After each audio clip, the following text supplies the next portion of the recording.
Welcome to the Diabetes University. I am Sharif Yacoub, an endocrinologist.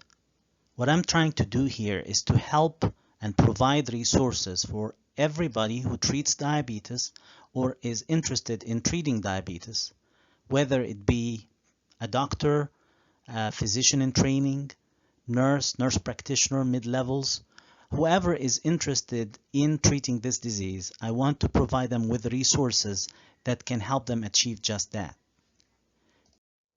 For many of us in the healthcare field, we feel like we are stuck in between two ways of treating diabetes and many other diseases.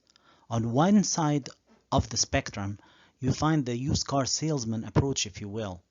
You have the insurance company requirements, the expensive medications, expensive procedures, prior authorizations, regulations, and so forth. And on the other side, you see the medical part or the scientific approach that is a lot of times dry and not practical to the needs of the person sitting in front of you in clinic. And we feel stuck in the middle. What am I supposed to do with all this, and how do I tailor what I know to benefit the person sitting in front of me and give them the diabetes care they deserve? Obviously, there are many conditions out there that need explanation and need mentoring. So why did I choose diabetes? Well, the first thing is that diabetes is widespread. We'll talk more about this in the next slide. But it's getting worse, and it's of epidemic proportions, not just in the US, but all over the world. The second thing is that diabetes is vicious. It has a lot of complications that are very serious for human life. And the third thing is that diabetes is tough to treat, contrary perhaps to the popular perception. Now let's tackle these one at a time. First, let's talk about the extent of the problem. In 2015, roughly 10% of the American population was affected by diabetes. That is more than 30 million people. About 1 in 3 had prediabetes or borderline diabetes, which means that they are at high risk of developing diabetes in the near future. Those numbers are only expected to get worse over the next 20 years. In 2030, if current trends continue, we will have about 15% of the population diabetic and about 1 in 2 people having borderline or prediabetes. Now you can see from this map in front of you that the South is disproportionately affected by this problem, but it is widespread all over the United States. Now we are not alone in the world to suffer from this problem. In 2015, 415 million people in the world were affected by diabetes, and that number is expected to increase to at least 640 million by 2040. Next, we need to talk about the complications of diabetes and how they affect people. There are 2 kinds of complications with diabetes. What we call microvascular complications, which means complications that affect the small blood vessels.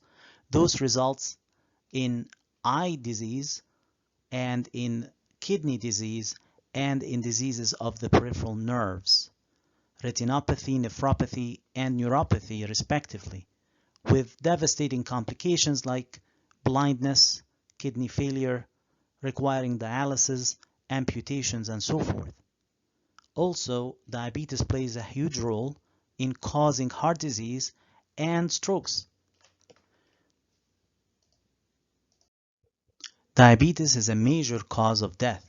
When you look at this slide, you will notice that diabetes is listed as the 7th cause of death in the United States. However, this underestimates the effect of diabetes. You may ask, how did they come up with this list? Well, it's actually extracted from death certificates. So if somebody wrote on the death certificate that the underlying cause was diabetes, it will be listed. Now, only 10% of patients with diabetes will have diabetes listed on their death certificate as the immediate cause of death. That is, if they had hypoglycemia, diabetic ketoacidosis, or something of the sort. However, when you look at this list, you will notice that there are many diseases to which diabetes contributes significantly, like heart attacks, strokes, and kidney disease, which are not directly listed as related to diabetes. Now, this is a cause of concern for me, and it should be for all of us, and we need to do something about it as a community. What exacerbates the problem is that diabetes is really tough and complicated to treat. I know that there is a misconception out there that diabetes is really simple or easy, but that is far from the truth. Just look at the number of medications we have to treat diabetes. There are 12 different classes of diabetes medications currently on the market. I'm not saying 12 drugs, I'm saying 12 different classes. Insulin, for instance, being one class.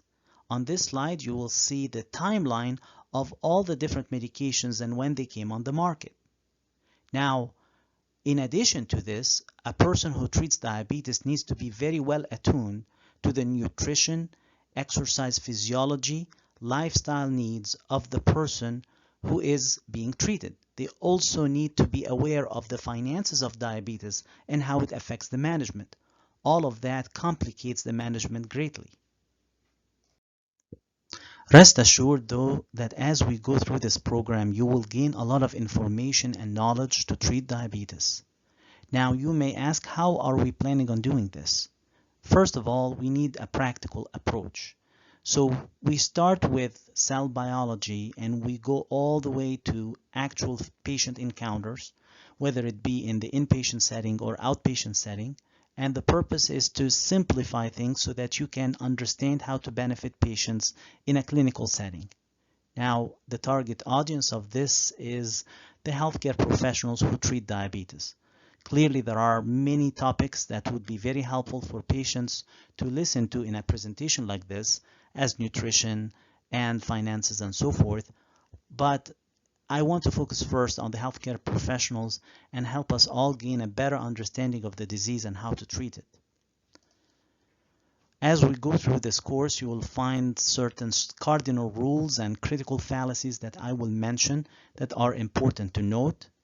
And I want to focus on nutrition, exercise physiology, weight management, because these issues are extremely fundamental to treating diabetes, but they are frequently not given weight or not given enough emphasis, even in training programs.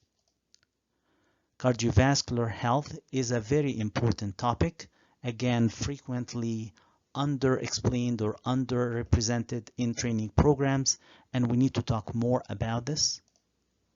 Finances of diabetes are very important in the real world for patients, and we'll talk about that as well.